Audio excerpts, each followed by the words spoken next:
Hello everyone, welcome to my YouTube channel के English world. आज हम कुछ इम्पॉर्टेंट एरर्स करेंगे इंग्लिश ग्रामर के एसएससी सीजीएल 2026 के लिए। The number of students are 50, जहाँ पे द नंबर ऑफ किसके लिए, किसका नंबर, स्टूडेंट्स का, प्लूरल काउंटेबल नाउन का नंबर बताया गया और उसके बाद जो वर्ब आएगी वो सिंगुलर वर्ब आएगी, इसीलिए जहाँ पे आर की जगह इज आएगा। The number of students is 50, क्योंकि हमने स्टूडेंट्स के नंबर की बात की है, इसीलिए जहाँ पे सिंगुलर वर्ब आई। जहाँ पे are number of students was present, जहाँ पे भी हमने सिंगुलर वर्ब लगा दी। बट अब जहाँ पे एरर क्यों है, जहाँ पे वॉज क्यों नहीं आएगा, हमें जहाँ पे प्लूरल वर्ब क्यों चाहिए, जहाँ पे वर आएगा। हमेशा are number of, a great number of, इन सब के साथ क्या आता है, प्लूरल वर्ब आती है। A number of students were present, याद रखना हमेशा आ नंबर ऑफ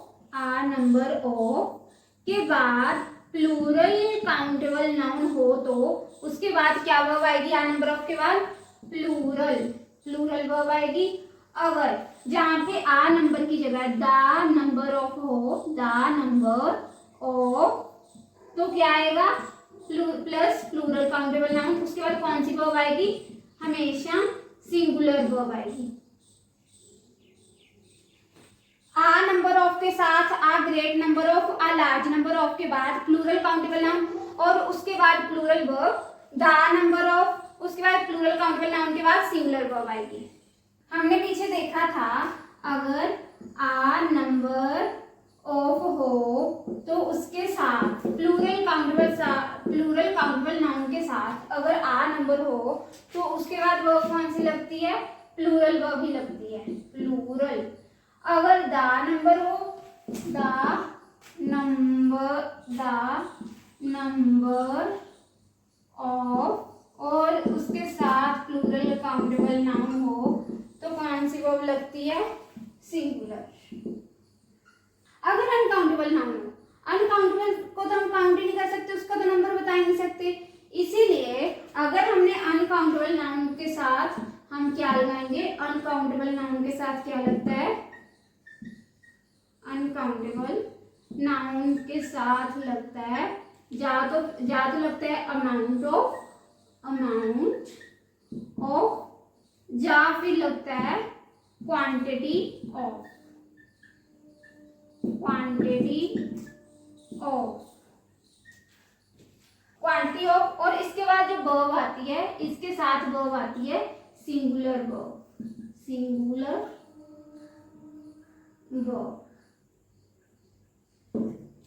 क्योंकि जो अनकाउंटेबल नाउन है वो हमेशा अपने साथ सिंगुलर वर्ब लेता है। इसकी हम एग्जांपल लिख लेते हैं, the amount of money is not sufficient।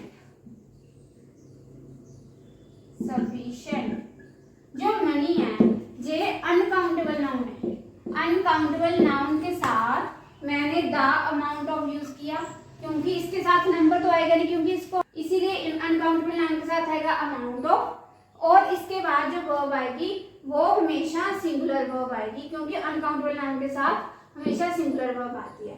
The amount of money is not sufficient. Cattle is grazing in the field. Cattle होता क्या है, मतलब काउज की पूरी क्लास को हम कैटल बोल देते हैं, मतलब बहुत सारी काउज, इसीलिए ये क्या है, प्लूरल नाउन है। देखने में तो सिंगुलर लग रहा है बट है ये प्लूरल है। Cattle is grazing in the field, जहाँ पे अगर कैटल प्लूरल है तो इसके साथ वर्ब भी तो प्लूरल आएगी, इसीलिए जहाँ पे आएगा cattle are grazing in the field.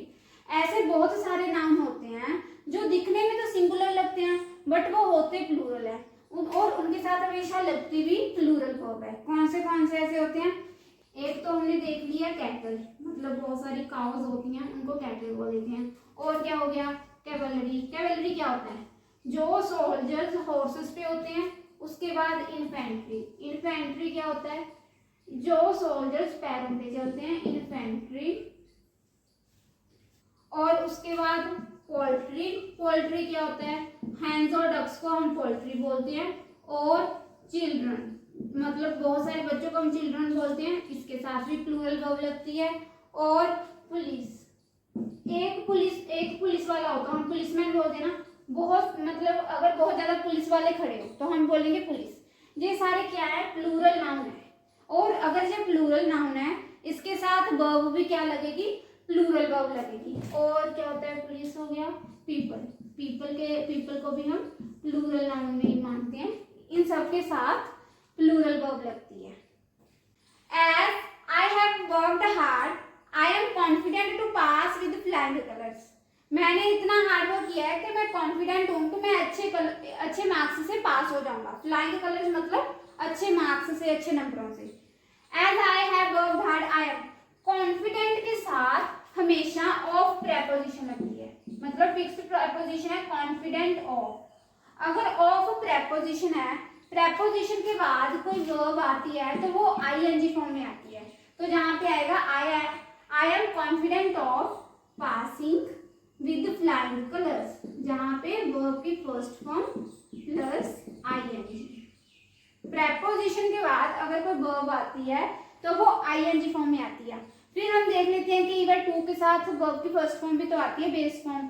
वो इसीलिए होता है, वो टू इन्फिनिटिव होता है। और जहां पे कॉन्फिडेंट के बाद ऑफ क्या है, प्रेपोजिशन का काम कर रहा है, इसीलिए इसके साथ हमने आईएनजी फॉर्म लगाई। Having done my homework, my mother allowed me to go out and play. काम, मेरा होमवर्क खत्म होने के बाद मेरी मदर ने अलाउ किया कि मैं बाहर जाके खेल सकता हूँ। हैविंग डन माय होमवर्क, अगर जहां पे देखो कोई सब्जेक्ट नहीं है, having done my homework, my mother allowed मी। अगर जहां पे कोई सब्जेक्ट नहीं आएगा, जो माय मदर है वो इसका सब्जेक्ट हो जाएगा। My mother having done my homework, कि मेरी मदर ने मेरा होमवर्क किया है, फिर मेरी मदर ने मेरे को अलाउ कर दिया कि मैं बाहर जाके खेल सकता हूँ। जहां पे अगर मैंने कोई सब्जेक्ट नहीं लगाया तो ये सब्जेक्ट बन जाएगा। अगर माय मदर इस क्लोज का सब्जेक्ट बन गया तो इसका मीनिंग गलत निकलेगा, सेंटेंस रॉन्ग हो जाएगा। इसीलिए जहां पे मेरे को कोई ना कोई सब्जेक्ट ऐड करना पड़ेगा कि मेरा जो सेंटेंस है वो ठीक हो जाए और इसका मीनिंग ठीक निकले। जहां पे मैंने माय होमवर्क, किसका होमवर्क, माय होमवर्क है, मैं अपना होमवर्क खुद करूंगा, इसीलिए आई हैविंग डन माय होमवर्क, मैं अपना जब मैंने अपना होमवर्क खत्म कर लिया, मेरी मदर ने मेरे को अलाउ कर दिया था कि मैं बाहर जाऊं और खेल सकता हूँ। I having done my homework, my mother allowed me to go out and play. The passing marks that we needed seemed a distant dream for most of us। जहां पे जो पासिंग मार्क्स है, पासिंग मार्क्स जैसी कोई चीज होती नहीं है, हमेशा पास मार्क्स होते हैं। जैसे हम ये बोल देते हैं ड्रेसिंग सेंस, ड्रेसिंग सेंस नहीं होता, ड्रेस सेंस होता है। Not a word he spoke when he heard the news of his son's demise। वो एक शब्द तक नहीं बोला जब उसने अपने सन की डेथ की न्यूज सुनी।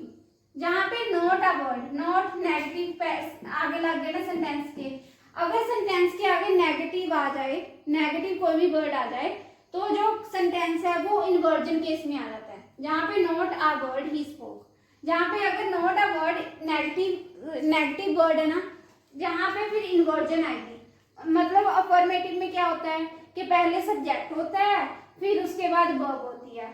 अगर हमें इसको इन्वर्जन में करना है ना, तो हमें जहां पे ही स्पोक की जगह पहले डिड आएगा, डिड हेल्पिंग वर्ब आगे आएगी, फिर आएगा सब्जेक्ट, फिर आएगी मेन वर्ब। अगर डिड के बाद मेन वर्ब आनी हो तो वो वर्ब की फर्स्ट फॉर्म आती है, क्योंकि जो डिड है वो वर्ब की सेकंड फॉर्म है। डिड जहां पे हेल्पिंग वर्ब का काम करा, फिर सब्जेक्ट आया, फिर main verb I. Not a word did he speak when he heard the news of his son's demise। हमेशा अगर सेंटेंस के आगे कोई नेगेटिव वर्ड आ गया तो जो सेंटेंस है वो इन्वर्जन में चला जाता है। जैसे हमने जो कंजंक्शंस की पेयर भी देखे हैं, no sooner than, hardly when, scarcely when, उसमें भी देखा है कि इन्वर्जन का केस हो जाता है। जहाँ पे सेंटेंस के आगे नेगेटिव है तो ये इन्वर्जन का रूल फॉलो करेगा। इसीलिए मैंने डिड हेल्पिंग वर्ब, फिर सब्जेक्ट, फिर मेन वर्ब लिखा।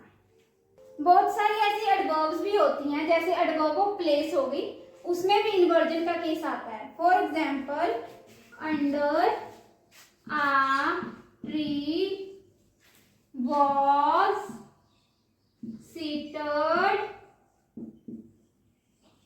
आ कनिंग फॉक्स। जहां पे अंडर आ ट्री किसी लोकेशन की बात होगी, इसीलिए ये एडवर्ब ऑफ प्लेस है। उसके बाद वर्ब देखो, जहां पे was seated, was helping verb है, सीटेड मेन वर्ब है। जहां पे वॉज सीटेड के बाद सब्जेक्ट आया मतलब नाउन आया, सब्जेक्ट आ गया ना, मतलब वर्ब के बाद सब्जेक्ट आया, जी इन्वर्जन का केस हो गया। जहां पे अंडर आ ट्री एक एडवर्ब ऑफ प्लेस है, इसमें कंप्लीट इन्वर्जन होगी। इसमें क्या था, मतलब इनकम्प्लीट इन्वर्जन थी, पार्शियल इन्वर्जन का केस था। जहां पे अंडर आ ट्री प्लेस आ गई मतलब एडवर्ब ऑफ प्लेस, उसके बाद हेल्पिंग वर्ब, फिर मेन वर्ब, फिर सब्जेक्ट आया।